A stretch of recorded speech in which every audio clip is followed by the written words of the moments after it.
ઓમ શાંતિ. ભક્તિમાં પણ કહ્યું છે કે ભગવાન ભાવોના ભૂખ્યા છે.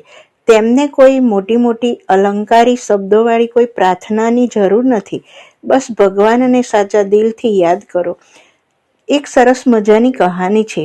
એકવાર એક નાનું બાળક લગભગ 5-6 વર્ષનું ચર્ચમાં પહોંચી ગયો અને તે ચર્ચમાં જઈને તેણે જોયું તો પાદરી હોઠ ફફડાવી રહ્યા છે, કંઈક મનોમન બોલી રહ્યા છે.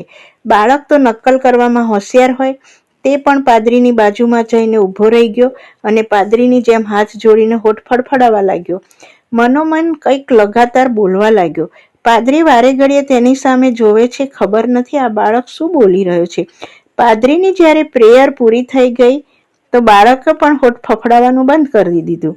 એટલે પાદરીએ બાળકને પૂછ્યું, તું ભગવાનને શું કહી રહ્યો હતો? તો બાળકે પાદરીને પૂછ્યું, તમે શું કહ્યું? તો પાદરીએ કહ્યું, હું તો ભગવાનને પ્રેયર કરી રહ્યો હતો.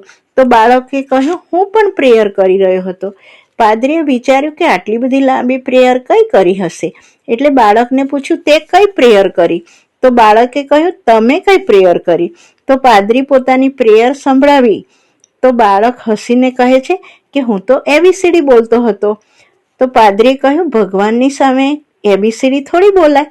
તો બાળકે કહ્યું, મને તો એવી કંઈ ખબર નથી, પરંતુ એટલું તો હું ચોક્કસ જાણું છું કે તમારી પ્રેયરમાં એબીસીડીના 26 અક્ષર જ હતા અને મારી પ્રેયરમાં પણ એબીસીડીના 26 અક્ષર હતા. તમારી પ્રેયર ઢંગથી ગોઠવેલી હતી, જ્યારે હું એબીસીડી સીધે સીધી બોલી ગયો અને ભગવાનને કહી દીધું કે તમને જેમ સારું લાગે તેમ ગોઠવી દેજો. ભગવાનને કોણ સારું લાગશે, પાદરી કે બાળક? એટલા માટે ભગવાનને યાદ કરો તો દિલથી યાદ કરો. રટી રટાઈ પ્રાર્થના કરવાની કોઈ આવશ્યકતા નથી. સાચા મનથી ભાવથી વાતો કરશો તો ભગવાનને ખૂબ જ ગમશે. આ જ છે મેડિટેશન. ઓમ શાંતિ.